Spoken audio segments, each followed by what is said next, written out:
All right, so we're going to look at our textbook. This is chapter 6, page 369. It's under the weirdly titled section, Logistic Growth. These sort of hide things in various places around this book. Not my favorite book. But anyway, we're going to do number 2. So they've already set it up for us, and they just say find the values of A and B. So the first one, they're just asking you really like one step of the process. So you can see they also already factored it for you. They said, you know, it's x plus 3, x minus 2. You could have figured that out. So if they hadn't told us that, I would say, oh, well, I'm going to put an A over something and a B over something, and I'm going to factor this, and it's going to be x plus 3, x minus 2. Yeah, just put it in the same order they did. All right, so what I do is I multiply both sides of the equation by x squared plus x minus 6, also known as x plus 3, x minus 2. And on this side, that's going to cancel, so I'm going to have 2x plus 16 equals, you know, you could basically cross multiply here. A times x minus 2 plus b times x plus 3. There could be problems where this process gets more complicated. And in other years, I would go into a lot of different variations of this. It's actually quite a rabbit hole that you can go down.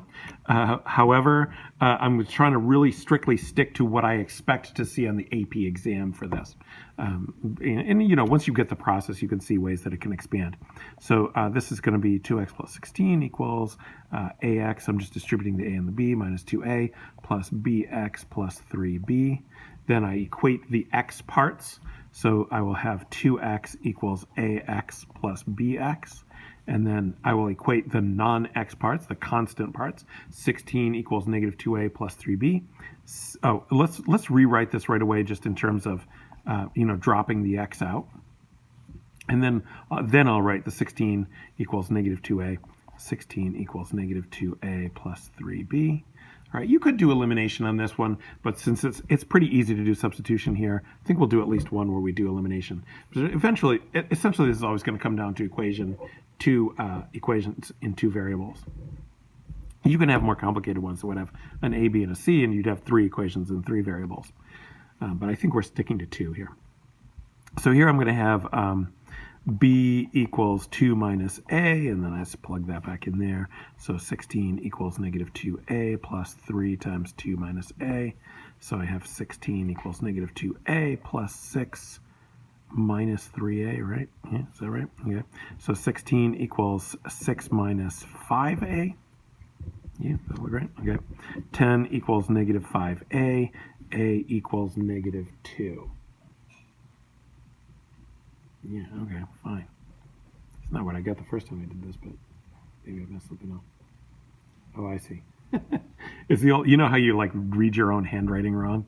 And I thought this 16 was an 18, and then I did it all wrong. All right, fortunately, I didn't do that this time, so you only know about my mistake because I told you about it.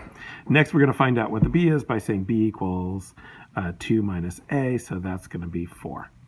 All right, so now I know, I'll just, you know, clearly emphasize the solution. A equals negative 2, b equals 4. That's all they asked us for in numbers 1 through 4. All right, so then the next thing that we're going to do is we're going to do number 12. Number 12. Number 12 says the integral of, so this time we actually have to do the whole process. So it's a big old integral. 1 minus 3x over 3x squared minus 5x plus 2 dx. If you like, take a stab at that on your own. I'm going to pause the video now and go through to the next video.